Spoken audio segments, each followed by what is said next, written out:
Hey guys, welcome back to our channel. இந்த வீடியோவில் ட்ராமாவோட next part பார்க்க போகிறோம். ட்ராமாவை கண்டினியூஸாக பார்க்க நம்ம சேனலை சப்ஸ்கிரைப் பண்ணிக்கோங்க. இப்போ வாங்க ஸ்டோரிக்குள்ளே போகலாம். பாட்டி ஓகே சொன்னதுனால ஹீரோயின் சிஸ்டருக்கு செம்ம ஹாப்பி. ஸோ நீல் டவுன்லாம் போட்டு பாட்டிக்கு தேங்க்ஸ் சொல்லிக்கிட்டு இருக்கா. பாட்டியும் நீ இந்த டிசிஷனுக்காக ரெக்ரெட் பண்ண மாட்டல்ல, எனக்கு என்னமோ நீ மேரேஜ் அன்னைக்கு ரெக்ரெட் பண்ணுவேன்னு தோணுது அப்படின்னு சொல்ல, அது எப்படி பாட்டி, நான் லவ் பண்ணுற பர்சனை நான் மேரேஜ் பண்ண போகிறேன், அதில் நான் ஏன் கவலைப்பட போகிறேன் அப்படிங்கிற மாதிரி அவளும் சொல்லிக்கிட்டு இருக்கா. சரி ஓகே, நான் உங்ககிட்ட ஃபைனலாக ஒரே ஒரு டைம் கேட்குறேன், நீ உண்மையாகவே உன் குழந்தையோட அப்பாவை கல்யாணம் பண்ணிக்கணும்னு ஆசைப்படுறியா, இல்லை லின் ஃபேமிலியோட சொத்துக்கு ஆசைப்படுறியான்னு கேட்க, இந்த கிழவியான மறுபடியும் நம்மளே டெஸ்ட் பண்ணுது. சரி, நமக்கா ஆன்சர் தெரியாது அப்படின்ட்டு, நான் உண்மையாகவே லவ் பண்ணுறது ஜின்லினை தான், அவன் காசே இல்லாமல் ஒரு பெக்கராக இருந்தால் கூட நான் அவனை கல்யாணம் பண்ணிப்பேன் அப்படின்னு சொல்ல, இதெல்லாம் கேட்டுட்ருக்க மிஸ் பேக்கும் இங்கே என்ன புது ட்ராமா ஓடிட்டுருக்கு, நான் 2 பேரும் சண்டை போடுவாங்கன்னு நினச்சா இப்படி எல்லாமே ஸ்மூத்தாக முடிஞ்சிச்சு. ஓகே, இதுவும் நமக்கு பிரச்சனை கிடையாது, என்னைக்கு இவ வீட்டுக்குள்ளே வராலோ அன்னைக்கு ஜின்லினோட பவர் போயிடும், அப்போ தான் எனக்கும் என் பையனுக்கும் ஒரு விடிவு காலம் பிறக்கும் அப்படின்னு நினச்சிட்டு, இனி மேரேஜ் அரேஞ்ச்மெண்ட் எல்லாத்தையும் பார்க்கணும்ல, பார்ட்டி ரெஸ்ட் எடுக்கணும், நம்ம கிளம்பலாம் அப்படின்னு இப்போ ஹீரோயின் சிஸ்டர் வெளியே கூப்பிட்டு வந்துட்டு பேசுகிறாங்க. அவளும் நீங்கள் பாட்டியை மீட் பண்ண கூப்பிட்டு வந்ததுக்கு ரொம்பவே தேங்க்ஸ், பாட்டி எங்கள் மேரேஜுக்கு ஓகே சொல்லிட்டாங்க, நீங்களும் உங்கள் பையனும் கண்டிப்பாக எங்கள் கல்யாணத்துக்கு வரணும் அப்படின்லாம் சொல்ல, கண்டிப்பாக நாங்கள் வராமலையா அப்படின்னு அவங்களே இன்விடேஷன் அக்செப்ட் பண்ணிக்கிறாங்க. அடுத்த சீனில் ஹீரோயின் பாத்ரூமில் நின்று ஹீரோ ஃபோர்ஸ் பண்ணி போட்டு விட்ட இயரிங்கை கலத்த ட்ரை பண்ணிட்டு இருப்பா. அப்போ அங்கே வர சிஸ்டரும் இந்த இயரிங்கை அந்த ஏலத்தில் எடுத்ததாச்சு, இது எப்படி இவளோட காதுக்கு வந்துச்சுன்னு சொல்லி அங்கே உள்ள டாக்டர்கிட்ட சண்டை போடுறா. நீ ஒரு டாக்டராக இருந்துட்டு பேஷண்ட் திங்ஸ்லாம் ஆட்டையை போட்டுட்டு இருக்க அப்படிங்கிற மாதிரி அவ கூட சண்டை போட்டு அந்த இயரிங்கை பிடுங்க போக, அவளும் இதெல்லாம் திருடலன்னு சொல்லிக்கிட்டு இருக்கா. அப்புறம் எப்படி என்னோட இயரிங் உன்கிட்ட வந்திருக்கும் அப்படின்னு சொல்லிட்டு அதை ஃபோர்ஸ் பண்ணி எடுக்கிறா. அதனால ஹீரோயினோட காதலையும் ப்ளீட் ஆகுது. மாஸ்க் ரிமூவ் பண்ணி பார்த்த பிறகுதான் தெரியுது அது ஹீரோயின்.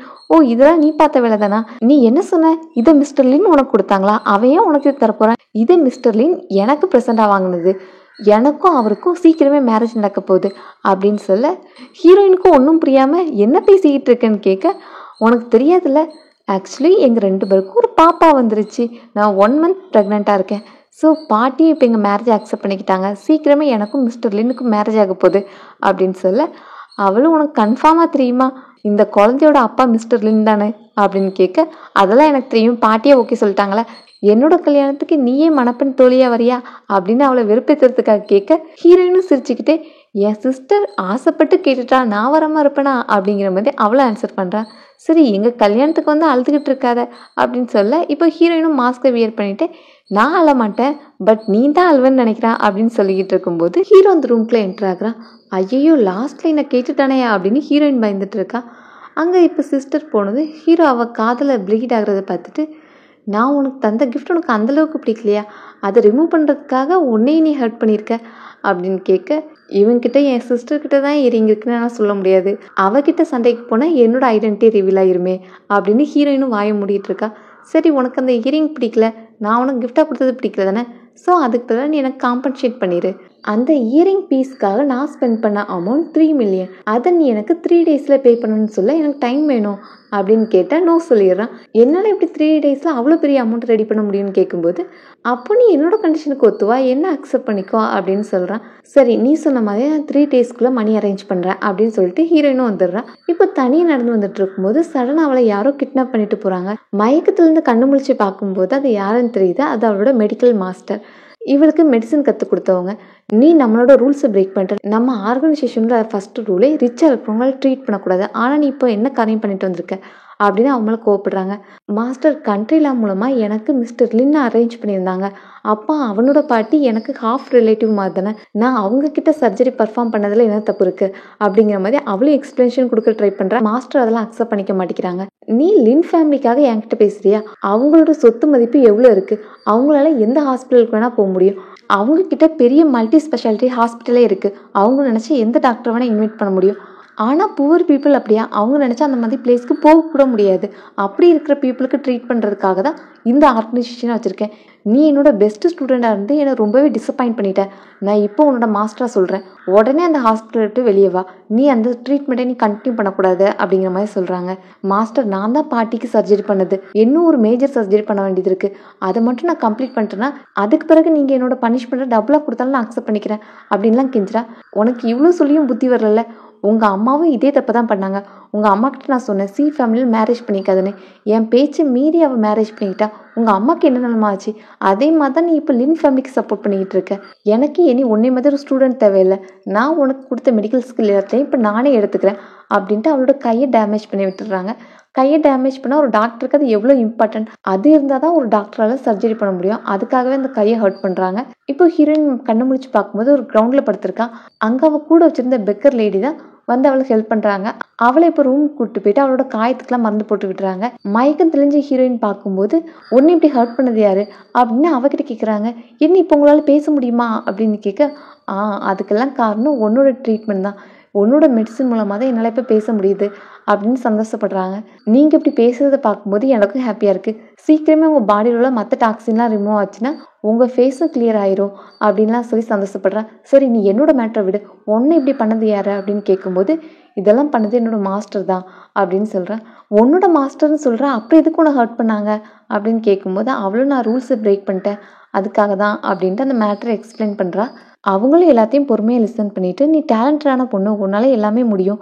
இந்த காயத்துக்கு நான் தான் மருந்து அப்ளை பண்ணியிருக்கேன்.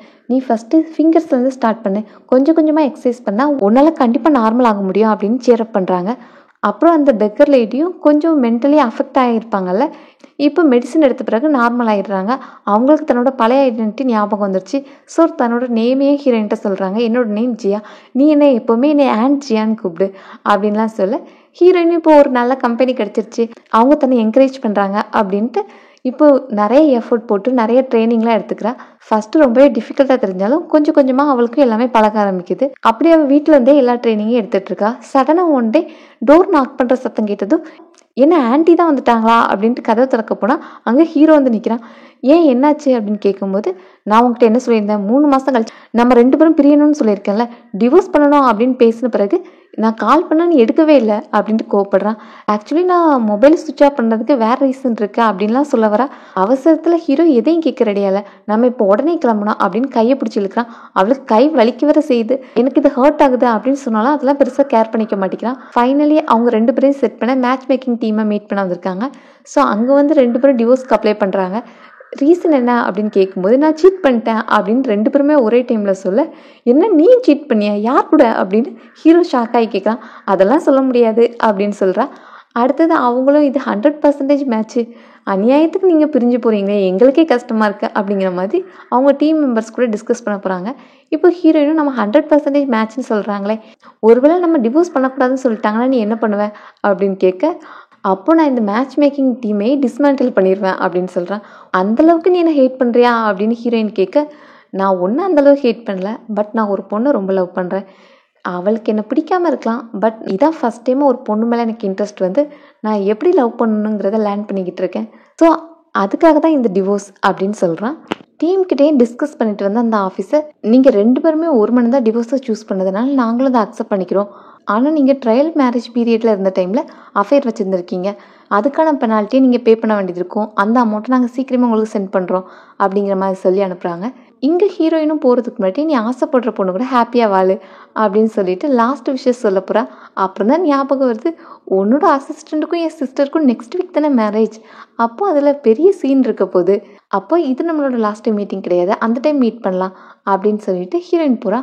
அப்போது ஹீரோயின் காதில் அந்த காயத்தை அவன் நோட்டீஸ் பண்ணியிருப்பான். அது எப்படி இவளுக்கும் காதில் காயம்பட்டிருக்கு, நம்ம டாக்டர் லவர் மாதிரியே அப்படின்னு அவனும் திங்க் பண்ணுறான். அடுத்து இப்போ நேராக வெட்டிங் சீனை காமிக்கிறாங்க. அப்பாவுக்கு பொண்ணுக்கு கல்யாணம் ஆக போகிறத நினச்சி ரொம்பவே சந்தோஷமாக இருக்குது. அதை விட டபுள் ஹாப்பினஸ் என்னென்னா ரிச்சஸ்ட் மேனை மேரேஜ் பண்ண போகிறேன், அதுக்காக பணத்தை தண்ணி மாதிரி செலவு பண்ணுவாங்கன்னு சொல்லுவாங்களே, அந்த மாதிரி இங்கே ஒயினாக செலவு பண்ணிகிட்டு இருக்காங்க. 10 பாட்டில் என்ன 100 பாட்டிலில் ஓப்பன் பண்ணுங்க அப்படின்னு காஸ்ட்லியான ஒயினெல்லாம் எடுத்து கெஸ்ட்டுக்கு கொடுத்துட்ருக்கான். ஒய்ஃபும் வந்து இவ்வளோ மணி ஸ்பெண்ட் பண்ணுறீங்களே, நம்மளால இதுக்கெல்லாம் பே பண்ண முடியுமா அப்படின்லாம் கேட்க, ஏய் நீ என்ன பேசிகிட்டு இருக்க, நம்ம இனி முந்திய மாதிரியாக இருக்க போகிறோம், நம்ம மருமக பிள்ளை எல்லாத்தையும் பார்த்துப்பாப்ல அப்படின்ட்டு இஷ்டத்துக்கு மணி ஸ்பெண்ட் பண்ணிகிட்டு இருக்கான். இந்த டைம் பாட்டி வந்துட்டாங்கன்னு அனௌன்ஸ் பண்ணதும் அவனும் பாட்டியை இன்வைட் பண்ணுறதுக்காக முன்னாடி போய் நிற்கிறான். சரி ஒன்றும் தேவையில்லை, ஒன்று பார்த்தாலே எனக்கு தலைவலிக்க ஆரம்பிச்சிருது அப்படின்னு சொல்ல, அவனும் பதிலுக்கு இன்றைக்கி மிஸ்டர் லின்னுக்கும் என் பொண்ணுக்கும் கல்யாணம், ஸோ உங்களுக்கு தலைவலிச்சாலும் என்னை பார்த்து தான் ஆகணும் அப்படிங்கிற மாதிரி திமிரா பேசுகிறான். ஏன்னா மேரேஜ் தான் ஆக போதில்லை, இனி அவனோட கண்ட்ரோலுக்குள்ளே எல்லாம் வந்துடும்னு. பாட்டியும் அவன் பேசுறதெல்லாம் பெருசாக கேர் பண்ணாமல் ஜின்ரனை காணோம் அப்படின்னு கேட்க, ஜின்ரன் சிஸ்டர் ரெடி பண்ணுறதுக்காக போயிருக்கா, அவள் தான் இன்னைக்கு மணப்பெண் தோழி அப்படின்னு சொன்னதும் மிஸ் பேயும் 2 சிஸ்டர்ஸும் ரொம்பவே க்ளோஸ் போல், இந்தளவுக்கு ஒருத்தருக்கு ஒருத்தர் க்ளோஸாக எல்லாத்தையும் ஷேர் பண்ணிக்கிறாங்களே அப்படிங்கிற மாதிரி சொல்கிறாங்க. பாட்டியும் ஜின்ரன் நல்ல பொண்ணு, அவள் தான் எங்கள் ஃபேமிலிக்கு ஏற்ற மருமகள் அப்படிலாம் சொல்லிகிட்டு இருக்காங்க. இந்த சைடு இப்போ ஹீரோயினை காமிச்சா சிஸ்டர் ரெடியானது என்னோடய காஸ்டியூம் எப்படி இருக்குது அப்படின்னு கேட்குறா. என்ன அப்படியே ஒயிட் லோட்டஸ் மாதிரி இருக்க அப்படின்னு நல்லா தான் சொல்லிக்கிட்டு இருப்பா. பட் சிஸ்டரும் என் முன்னாடி சிரிச்சுக்கிட்டு அங்கே எனக்கு கல்யாணம் நடக்கும்போது ஒரு மூலையில் உட்காந்து அழுதுகிட்டு இருக்காத அப்படின்னு அவளை சொல்ல, சரி நான் அழ மாட்டேன், பட் நீ எங்கள் ஸ்டேஜுக்கு போனதான் அழுதுறாத அப்படிங்கிற மாதிரி சொல்லிட்டு இப்போ பொண்ணை கூப்பிட்டு வாங்க ஸ்டேஜுக்கு அப்படின்னு அனௌன்ஸ் பண்ணதை கேட்டு 2 பேரும் வெளியே போகிறாங்க. மணப்பெண்ணை பார்த்ததும் அசிஸ்டன்ட், நான் ஸ்டேஜில் வச்சு ஒன்று எல்லாருக்கிட்டையும் சொல்ல வேண்டியது இருக்குது அப்படின்னு சொல்ல, அவன் எல்லோரும் முன்னாடி என்ன அவனோட ஒய்ஃப்னு அனௌன்ஸ் பண்ண போகிறான், அந்த குட் நியூஸாக தான் இருக்க போகுது அப்படின்னு அவளும் சந்தோஷப்பட்டுக்கிட்டு இருக்கான். பட் ஆக்சுவலி அவன் உண்மையை எல்லோரும் முன்னாடி கன்ஃபர்ஸ் பண்ணணுங்கிற ஐடியாவில் இருக்கான். கெஸ்ட்டாக இருக்கிற மிஸ் பே அவள் கூப்பிட்டு வந்த ஆளை முன்னாடி அனுப்பி தன்னோட பிளானை எக்ஸிக்யூட் பண்ணுறா. அவன் ஸ்டேஜுக்கு போயிட்டு எல்லோரும் முன்னாடி மிஸ்டர் லீனுக்கு கண்ட்ரி லா மூலமாக ஒரு பொண்ணை டார்கெட்டாக செட் பண்ணியிருந்தாங்க. அவள் தான் ஜின்ரன். அவங்க 2 பேரும் ட்ரையல் மேரேஜ் பீரியடில் இருக்கும்போதே மிஸ்டர் லீன் அஃபேர் வச்சுருந்துருக்காங்க. அதனால இப்போ அவங்க 2 பேரும் டிவோர்ஸ் பண்ணியிருந்தாலும் 2 பேருக்கான பனிஷ்மெண்ட் இன்னும் 3 டேஸில் அனௌன்ஸ் பண்ணுவோன்னு மேட்ச் மேக்கிங் டீம்லேருந்து சொல்லியிருக்காங்க. அவங்க பனிஷ்மெண்ட்டை அனௌன்ஸ் பண்ணுற டைமில் ஷேர் ப்ரைஸ் ரொம்ப அடி வாங்கும். அந்த டைம் எல்லாரும் லின் ஃபேமிலியோட எல்டர்ஸனை பற்றி காசி பேசிகிட்டு இருப்பாங்க. அப்படி ஒருத்தனால எப்படி ஃபேமிலி பிஸ்னஸ் ரன் பண்ண முடியும்? அதனால அவனோட போஸ்டிங்லேருந்து ரிமூவ் பண்ணிவிட்டு இனி அவனோட பிரதர் தான் இந்த பிஸ்னஸ் எல்லாம் டேக் ஓவர் பண்ணணும் அப்படின்னு சொல்கிறான். வந்த கெஸ்ட் எல்லாருமே இப்போ இந்த டாப்பிக்கை பற்றி தான் பேசுகிறாங்க. என்ன இந்த அஃபேருக்கு அப்புறம் மேரேஜ் நடக்குதா, அதுவும் ஜின்ரனோட எக்ஸ் ஹஸ்பண்டா அப்படின்னு அதை பற்றி பேசிகிட்டு இருக்காங்க. இங்கே பாட்டியும் என்ன நடக்குது, இதெல்லாம் நீ பிளான் பண்ணிட்டு தான் வந்தியா அப்படின்னு மிஸ் பே கிட்ட கேட்க, ஓல்டு லேடி நீங்கள் கோவப்படாதீங்க, நீங்கள் ஜின்லினை தான் ப்ரிஃபர் பண்ணுவீங்கன்னு தெரியும், பட் அவன் அஃபேர்லாம் வச்சுருக்கான், அவனால் ஃபேமிலி பிஸ்னஸ் அஃபெக்ட் ஆகக்கூடாதுல்ல, அதுக்காக தான் என்னோடய பையன் இதெல்லாம் நல்லா பார்த்துப்பாங்கிற மாதிரி சொல்ல, நீ என்னோட ஜின்லி இந்த அஃபேர் வச்சுருக்கான்னு நினைக்கியா அப்படின்னு பாட்டியும் கேட்குறாங்க. என்ன ஓல்டு லேடி உங்களுக்கு என்னாச்சு, உங்கள் பேரனுக்கு தானே இன்னைக்கு கல்யாணம் அப்படிங்கிற மாதிரி அவங்க சொல்லிக்கிட்டு இருக்க, இப்போ எல்லாருமே ஜின்லினை சிஇஓ போஸ்ட்லேருந்து தூக்க போகிறாங்க அப்படிங்கிறத பேசிக்கிட்டு இருக்காங்க. அதை கேட்குற ஹீரோயினோட சிஸ்டருக்கும் ஷாக்கிங்காக இருக்குது.